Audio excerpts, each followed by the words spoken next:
Yes, Radio Mystery Theater presents...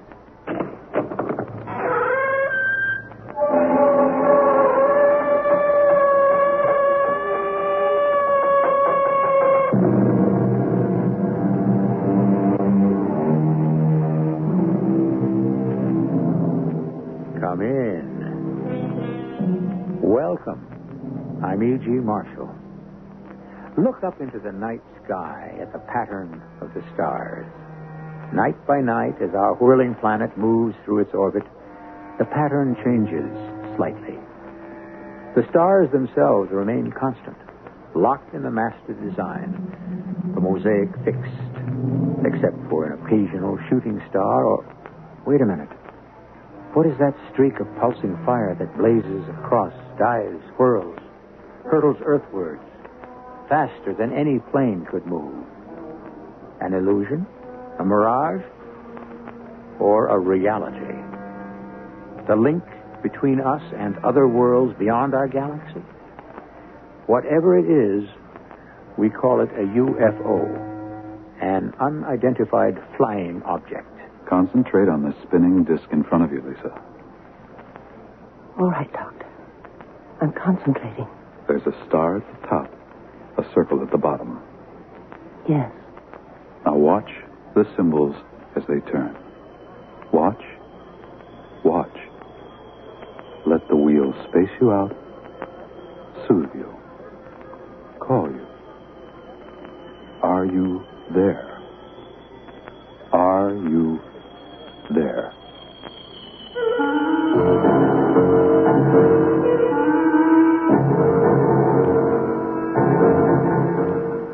Our mystery drama, A Stranger Among Us, was based on the documented story of Lisa X from the files of Bryce Bond and adapted for Mystery Theater by Ian Martin. It stars Marion Seldes. It is sponsored in part by True Value Hardware Stores and Buick Motor Division. I'll be back shortly with Act One.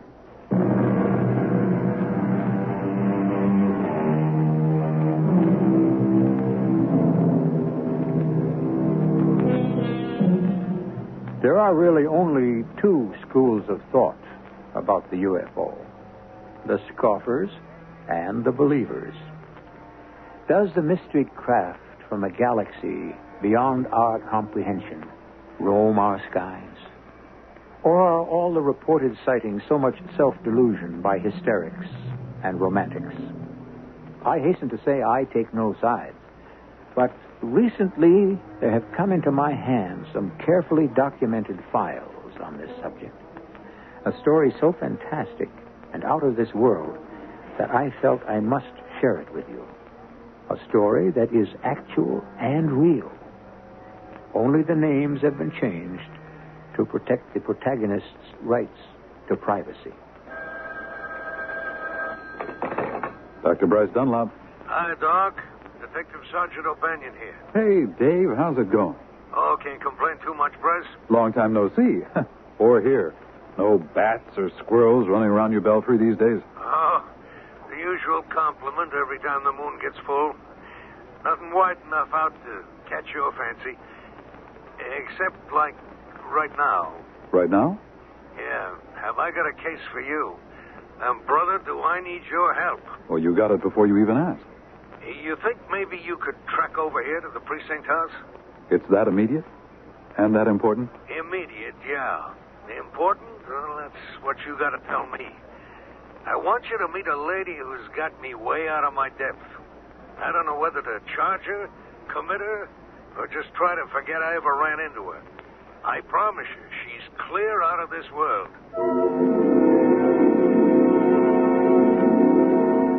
I'm sort of a maverick. Oh, I have the degrees. B.S. from Princeton, M.A. from Duke University, and my Ph.D. from Berkeley. My major, of course, is psychology, which is what I practice.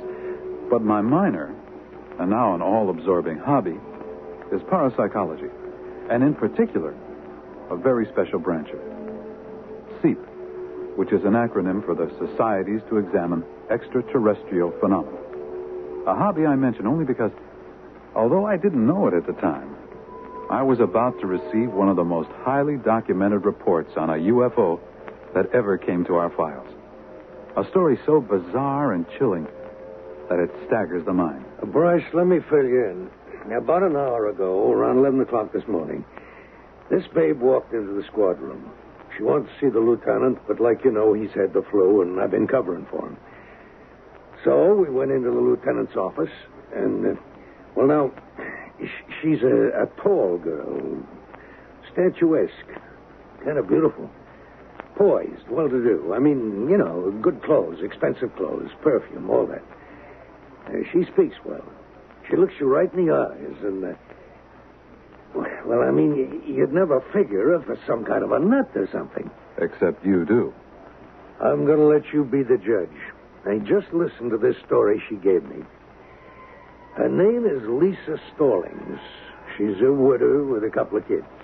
She's a realtor, pretty successful one, right here in town. She's 33. Now, last night after dinner, she went to a church party, a kind of a social. She's pretty religious, I gather. And during the evening, this guy came up to her and asked her, "Would you mind if I asked you to dance?" No. Why should I? Well, you are a bit taller than I am. That doesn't bother me. Maybe you're a better dancer than I am. My name is Terry Jessup. Well, I'm pleased to meet you. Mine's Lisa Stallings. Yes, I know. Lisa Stallings. Well, I guess I'm flattered. How did you know? Oh, I've been thoroughly briefed on you. Shall we dance? Yes. Yes, of course. Well, you dance very well, Mr. Jessup. Nothing is left to chance. I beg your pardon? Well, I mean, they try to prepare you for every eventuality. My training was very thorough.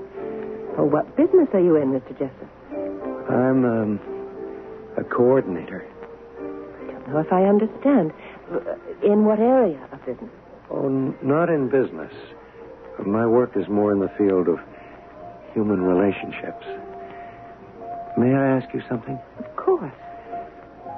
I'd like first to have your word that you won't repeat to anyone what I'm going to ask you. Well, that sounds very mysterious and quite exciting. All right. Don't treat this lightly. I'm very serious. Do you believe in UFOs?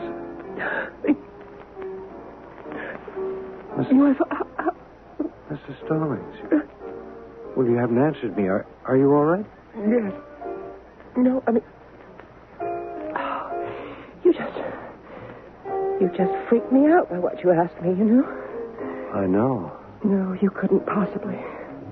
I mean, things you couldn't know that have happened to me lately, and other things in my past you couldn't understand. Oh, but I do.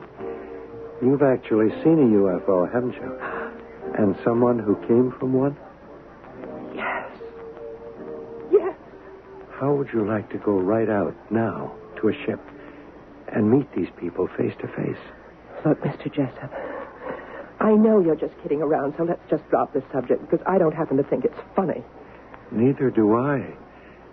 Now we can get in my car and drive outside of town, near Carmel, to the ship. I'm not driving out of town in a car with you. We've only just met. Would I be here at a church social if there was anything dangerous about me? Well, no, I suppose not. But I... Are you really physically afraid of me? You're bigger than I am. I think you have a complex about that. Not a complex in the world. I'm what I am, and you are what you are. And we happen to be special. We share a secret belief. And you could share so much more if you'd come with me. Share? What? Knowledge. Secret knowledge. Proof of all you have believed so long and have had to keep hidden for fear of ridicule. I can lead you to your destiny. If it isn't me, it'll be somebody else. For you have been chosen.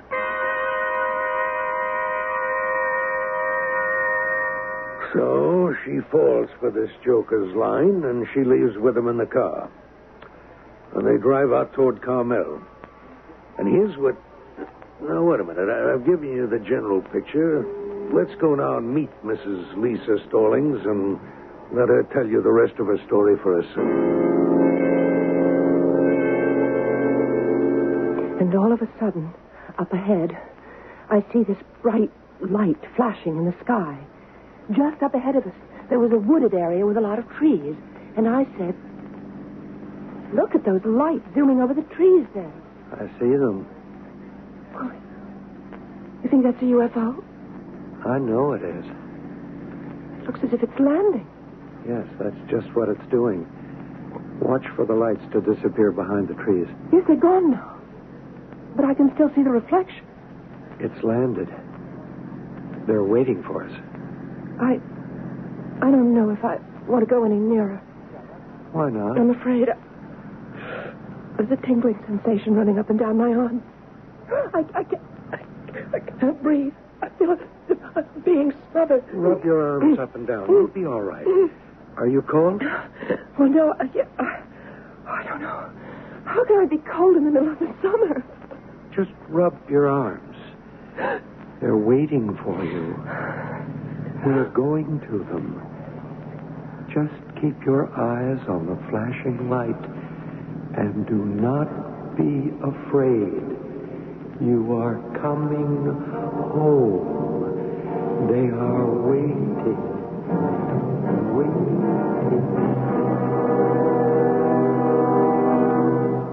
The last thing I remember, then, were the flashing lights and rubbing my arms to keep them from going to sleep. And the next thing I remembered was hours later, on another road far away. And I was driving the car back to town, and he was gone. I had this weird feeling that I was shrinking, and I was afraid, and I couldn't stop crying. And I just went home, and I somehow got to bed. When you woke up this morning, the first thing you did was drive the car down here to the station and report to us. Yes, it wasn't my car. I didn't know what had happened to Terry Jessup. You haven't heard from him since last night? No. And you didn't know that the car you brought to us here was a stolen car? No, I just thought it belonged to him. To Terry Jessup? Yes. Mrs. Stallings, you still have no idea who Terry Jessup is? No, just a man I met at a dance. You have no idea what happened to him? As of right now? No. And as of right now, I better be getting on home. I have lunch to prepare for 2 hungry kids. Well, yeah, it isn't quite as easy as that, Mrs. Stallings. I got to decide what to do about you first. What do you mean? Well, we've apparently got a man missing under mysterious circumstances. We have a report of an illegal landing by some unidentified aircraft. And you drive in here with a stolen car. But I didn't know it was stolen, Sergeant O'Banion. Well, she would scarcely have driven it in here if she had, Dave. Oh, thank you, Dr. Dunlap. Oh, now, don't misunderstand me, Mrs. Stallings. I'm ready to give you the benefit of the doubt, but I am a cop, so I have to go by the book. You weren't thinking of booking Mrs. Stallings, were you? No, but I do have to detain her. I need a full description of the missing man so I can get out an APB. And I'll need Mrs. Stallings to take me to the spot where she thought she saw this thing land. But then you'll have to give me a chance to make some arrangements. I have to see that my children are taken care of for this afternoon. Oh, sure, of course. I'll send an officer with you. Dave, since I serve in a semi-official capacity with the force, why don't you remand Mrs. Stallings in my custody? There are some questions I would like to ask her in any case. Oh, I'd be glad to answer anything I can. Well, as a matter of fact, I would be asking you to answer some for Dr. Dunlap anyway. I'd welcome being questioned by a psychiatrist. A psychologist, Mrs. Stallings? I'm not a medical doctor. I wonder if before we leave, do you have a ladies' room in this building? Even before women's lived, Mrs. Stallings. If you'll just go right across the squad room and out the door. Turn left. You'll find it down the hall, just past the elevator. I won't be long. Thank you, Sergeant. My pleasure. I'm surprised you're suddenly so trusting. I'm not. Detective Sims got the high sign, and we'll suddenly find the same need. You run co-ed washrooms? Detective Sims' first name is Mary. Well, what do you think of Mrs. Stallings? I think she's a knockout. But is she also a freakout? Well, I don't know. Oh, I believe her about the car. The guy who was possibly just on the make. The rest... Well, don't leave it hanging. You noticed when we spoke with her, this isn't the first experience she's had with a UFO. Well, I didn't go into that area. It's out of my field. Well, last night was different. Something screwy went on. First things first. Now, this lady is off bounds for both of us, Dave. She's a very special lady. With a lot of mind-blowing info to reveal. If she's ready to, or can find her memory. I can find that for her, if she gives me a chance. Yeah? How? The most modern technique we have to unlock the mind. Hypnotic regression. Through it, I'm sure we can have Lisa Stallings recall exactly what happened last night.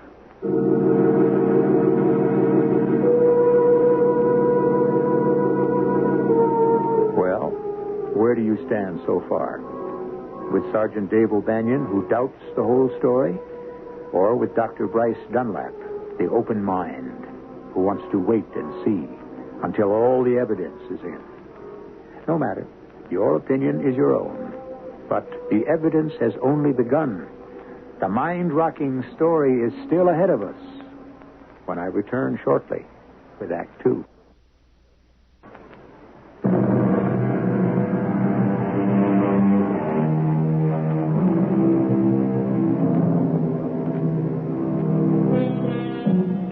Backing out of the parking lot at the precinct house, Dr. Bryce Dunlap has surreptitiously been assessing Mrs. Stallings. And he has to admit he likes what he sees. She is less beautiful and striking. Her upper lip perhaps a trifle short, but the mouth full and generous, and the gray eyes large and lustrous. The eyebrows dusted by the feather of ash-blonde hair that sweeps above them like bangs.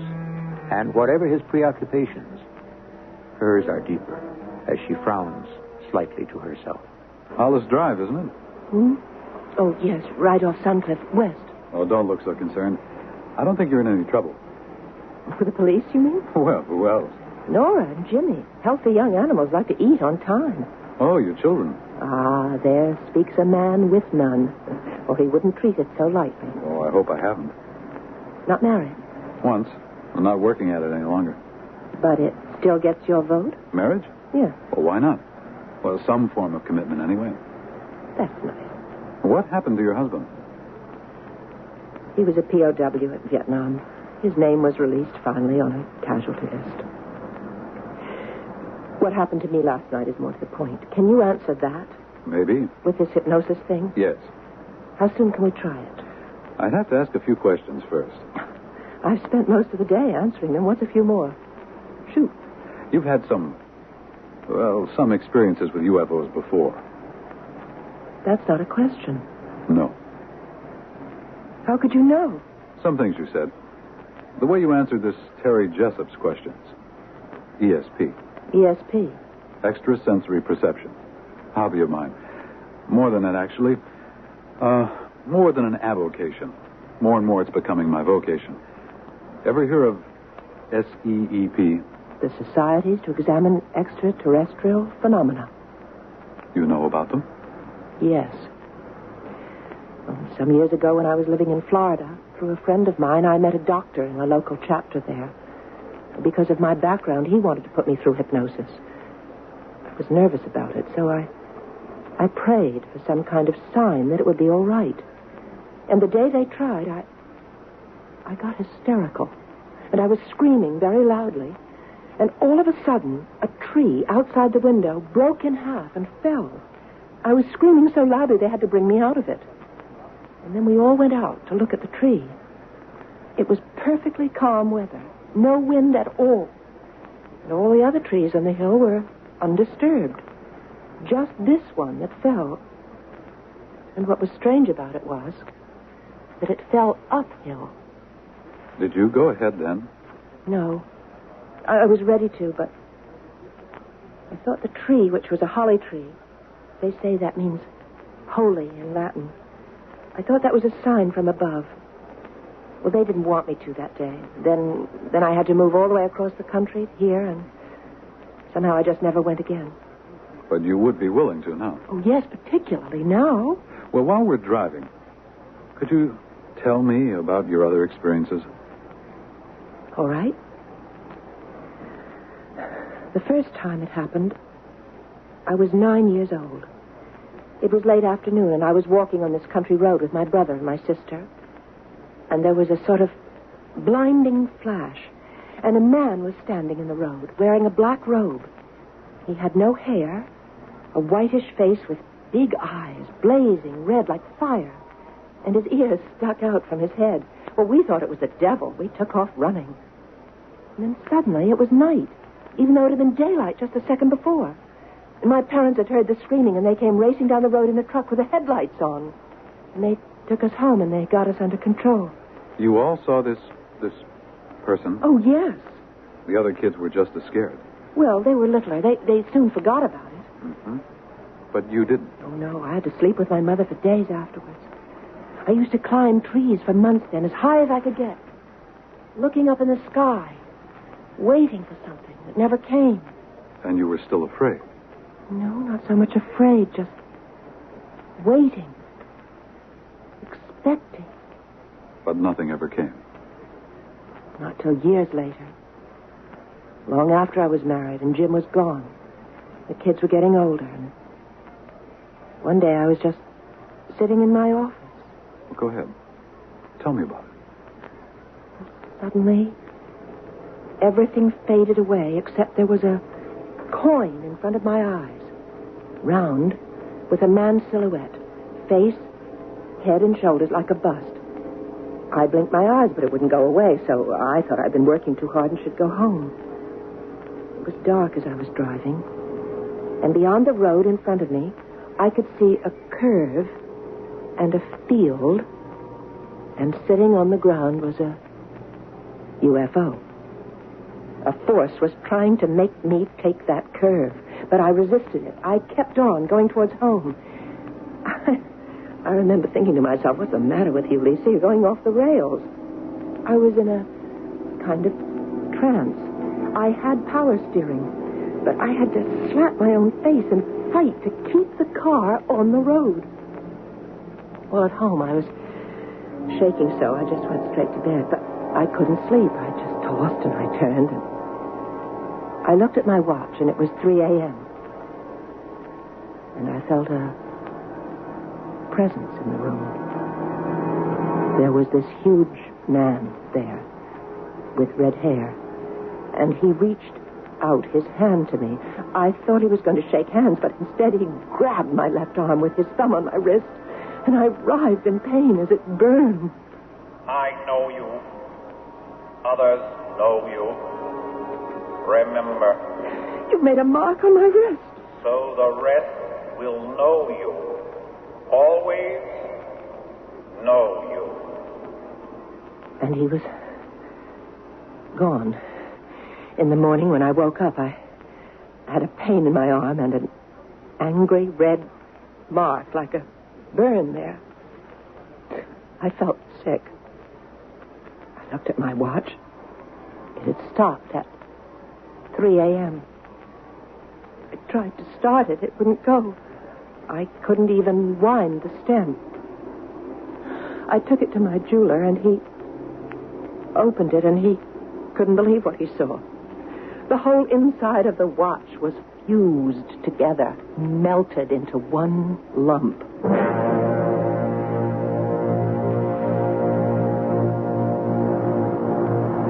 I guess we're home, Lisa. Oh, yes, there, on the right. Well, I'll tell you what. I'll give you, say, an hour and a half to get the kids straightened away. Then I'll come back. Turn you over to Dave, Sergeant O'Banion. But when can we get together? Us? Well, you said you'd had your sign.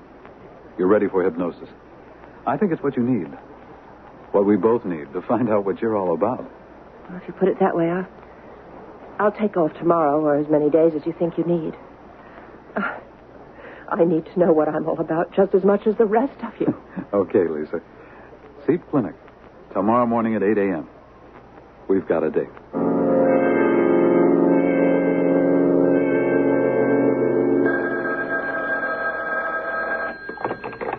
Dr. Dunlap.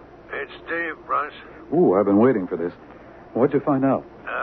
About the guy, Terry Jessup, forget it. We got a composite that's just that. Guy looks like anyone. Medium everything. What about the landing site? What about it is right. There's a glen, a depression, whatever you want to call it.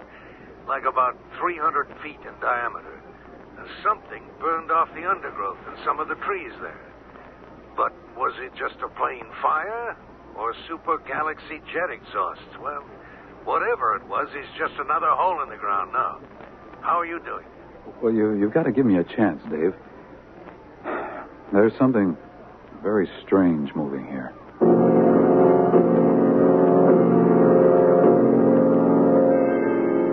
Are you comfortable, Lisa? Yes. What am I hooked up to? Oh, only supportive measures. No stimuli of any kind, no drugs. Now, you know that we're taping all you say, and that also my assistant, Gene Krebs, will make a typed transcript of it. I understand. Now, I want you to forget about me and concentrate on the spinning disc right in front of you. All right, Doctor, I'm concentrating. There's a star at the top, a circle at the bottom.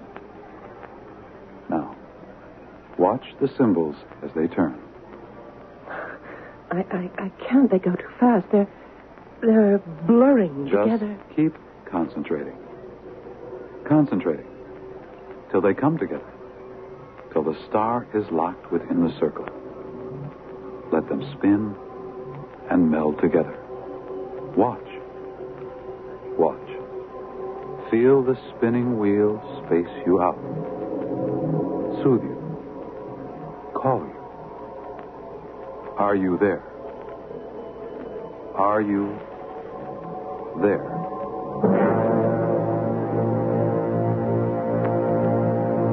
But did you get anything? Did I get anything? Oh, it's going to knock you right off your blocks, David boy. What do you mean? With her written permission, I have it on tape. You think you're ready to take this? Shall we stop hacking around and get on with it? Okay, boy. Here it is. Everything I report here or say is of my own free will and under no coercion of any kind. Thank you, Lisa. Now, can you tell us just what happened last night? Terry was driving the car, and we saw the light go down behind the trees. He drove a little more, and then he pulled to a stop beside the road. He flickered his lights once or twice, and in a moment, 2 people came from the ship. Oh, how did you know they were from the ship? Because they weren't human. They moved in a funny, jerky way, and they couldn't speak. Were they robots? Maybe. I suppose they were. We got out of the car and followed them, and there was the ship. What did it look like? It was round, very wide, sort of flat, but with a bubble top. It looked like metal. It appeared to be metal, a grayish type, sort of dull-looking. Did you go inside? Oh, yeah. When I first walked in, there didn't seem to be any light. It was like walking into a dark ring. But then all of a sudden, there was light.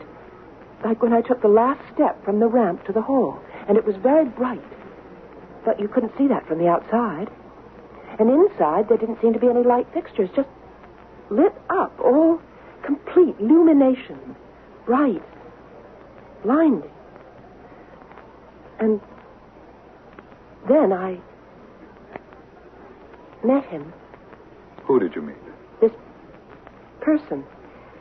He looked like a man in a sort of a jumpsuit under a robe, like he used that as a sort of a coat. He was bald, and he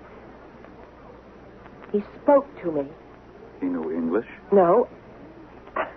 He didn't speak to me like that. He wasn't speaking with his mouth. He was speaking by mental telepathy. He said his name was Cosmos. He said that? No, it was like he made the picture of his name in my mind. Of the way he explained he was happy to see me, except that I had a very stubborn mind. That he had been sending me signals over and over to come to him, but that I wouldn't. And so he explained he finally had to just send for me. And now that he had you there, what were his plans for you? Well, he didn't tell me that then. He just led me about the ship. This was just a scout ship, he said. And where did it come from? From the mother ship, he said. And where was that? I don't know. Or where it came from? Oh, yes. It came from a star galaxy just beyond ours, to the right hand of the Milky Way. And then he led me around the ship to show me that there were windows around the side, only the reflector shields were up, and that's why you couldn't see out. And then we came to this one door that was open, and we stopped. And then we went in. And in the middle of the room was this huge apparatus, and all around it, people, or these robot things, working at the panel. And there was a rail around the panel. And strange grinding sounds. And on each side of the apparatus is an operating table. And Cosmos led me over to one of them. Uh-oh. What happened? Well, I guess the tape broke. Well, it didn't sound like this. Oh, these mechanical marvels. Forget the tape. I'll tell you the rest myself. Well, one way or another, you got me caught up with my tongue hanging out of my belt. Dave is not the only one. Perhaps you're not as intrigued. Me, I wouldn't miss the end of this for anything. Oh, all right, skeptics. I'll listen to you first. The whole subject of UFO is just another conception Barnum's gullible public likes to subscribe to. The lure of the unknown, the lodestar for suckers. Except too many scientific minds believe in the strangers from outer space. So maybe we'd better hang around and listen to Act 3.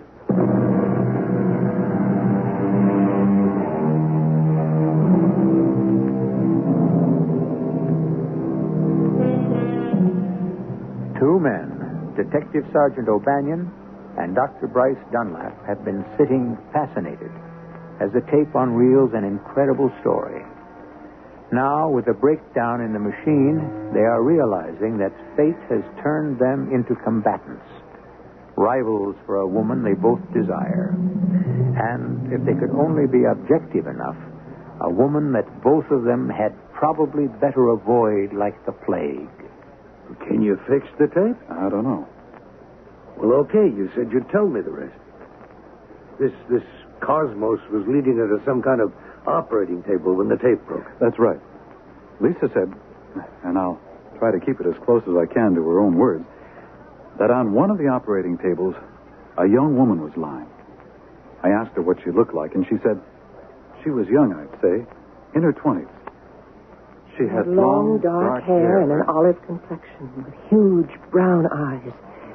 It seemed like her eyes were much larger than normal. She had on a purple gown, and she was strapped to the table. Lisa, I want you to meet Antron. Antron. Hello, my other self. Antron. What did she say?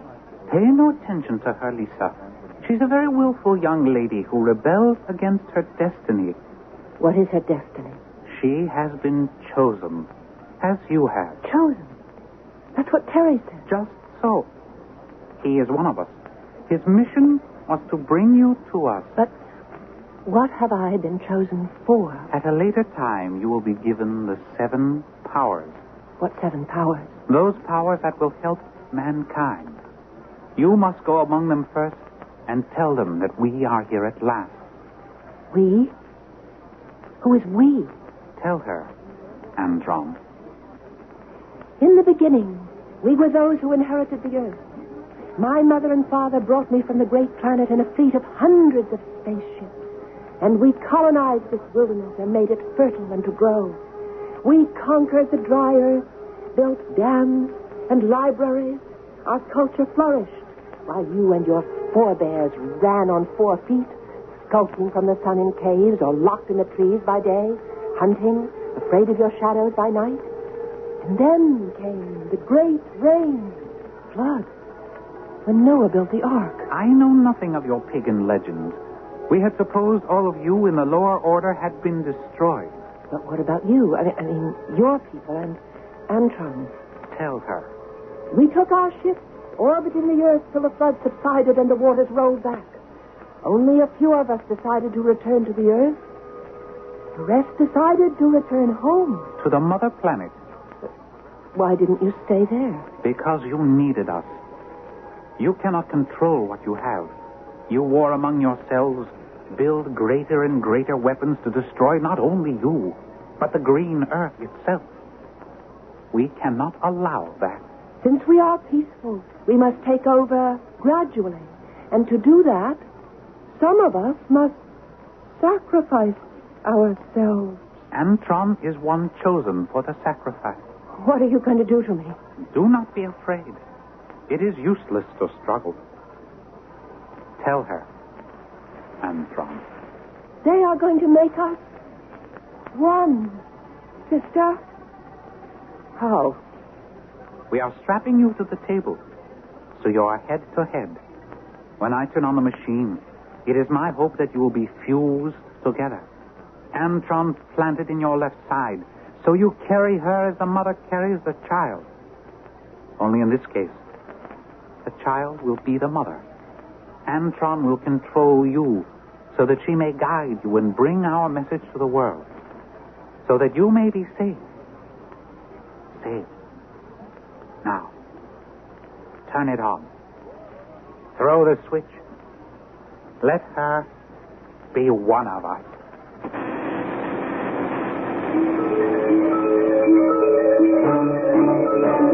It was terrifying, Dr. Dunlop. They'd placed us head to head so the machine was between us. And slowly, the table started to spin. I could hear the motor cutting on as it started whining, and the sound got higher and higher and faster, and then I blacked out. And when I came to, the table was slowing down. I could feel it. I felt a warm sensation all about my head. It felt like something was going on inside of me, a surging of different energies. And then the machine stopped. Well, Lisa, how do you feel? I don't know. Warm, relaxed, satisfied. Oh, that's wonderful. It worked, my dear. It worked. What happened to Antron? Don't you know? She is you. A part of you. Forever. Now you are ready to spread the word. Go forth and make the world ours.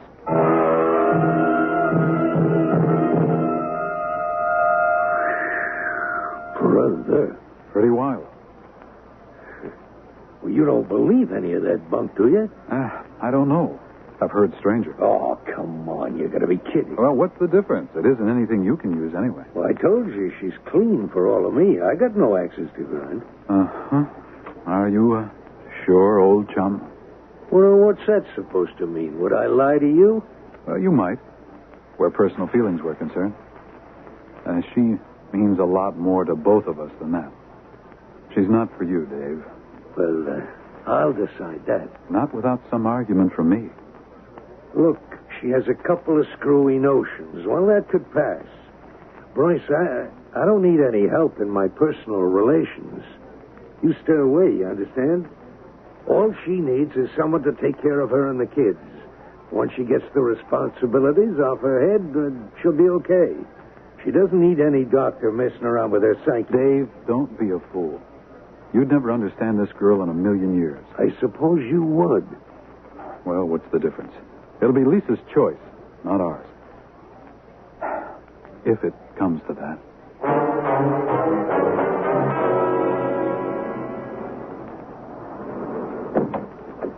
Keep the change, driver. Hiya, Bryce. Dave, what are you doing here? Waiting for you to get home. How was the speaking engagement? Oh, all right. Say, how did you know I was out of town? I've been calling your house for a couple of days. I got the maid today, and she told me. You don't miss a trick, do you? I suppose you've been making time with Lisa while I was away. Bryce, sling your bag in the back of the car, will you, and climb in a minute? Hey, what is this, an arrest? No, I just want to talk to you. I have something to tell you. Okay, I'm listening. Yeah, I'm good at listening. Okay, what's on your mind? A lot. Us. I value our friendship. I don't like to see it broken up. No, neither do I. She's gone, Bryce. Long gone. Must have been the night before last. She packed the kids and all her clothes and stuff in her car and took off. For where? Yeah. I went to the realty office where she worked. They didn't know. All they knew was she'd given notice, drawn her last pay, and cut out. She didn't leave any address? No. The only person saw her leave was a neighbor. She headed out toward Carmel. Well, then we can trace her. Well, I don't know. With that much head start. Carmel? Dave, wait a minute. That's where she saw the UFO. Yeah. Oh, I thought she did. You think maybe she... I went out to where she thought it landed. I looked it over again. Same answer. Maybe some camper started a little brush fire there. Well, maybe not. Or a UFO took off. Well, you can believe that if you want. If it did... She went with them. The chosen one. I figured that's the way you'd believe it. Well, what about you? I can't go down that route. I think she just didn't want any part of us and went off about her own business. More I thought about it, we're lucky. Lucky? Well, for one reason or another, she wasn't for either of us. Come on, I'll buy you a beer, and we'll toast the gal that might have been. Wherever she is. Wherever she is. Pick your own answer. As I said in the beginning, there are really only two schools of thought about the UFO. It is or it isn't. It exists or it doesn't. You believe or you don't. So, make your choice. Let me just remind you again before you do that Lisa is an actual woman. That her report of her experiences is a documented account. I'll be back shortly.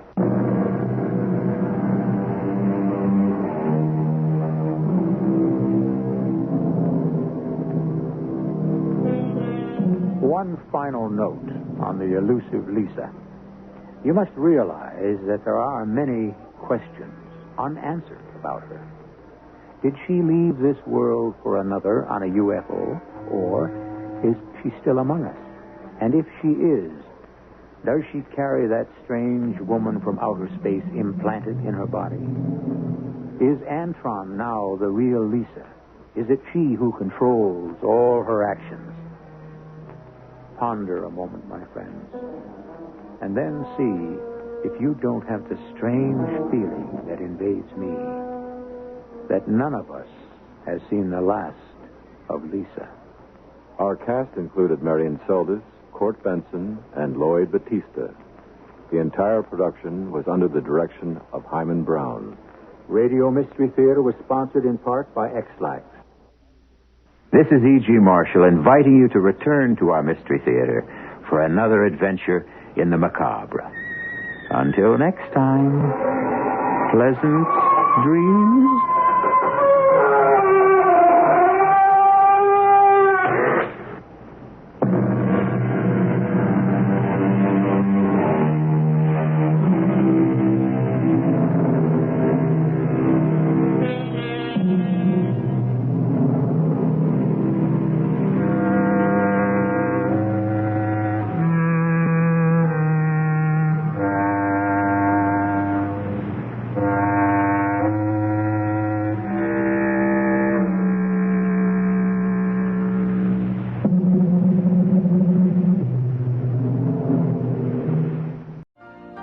You've been listening to the OTR Gold Network.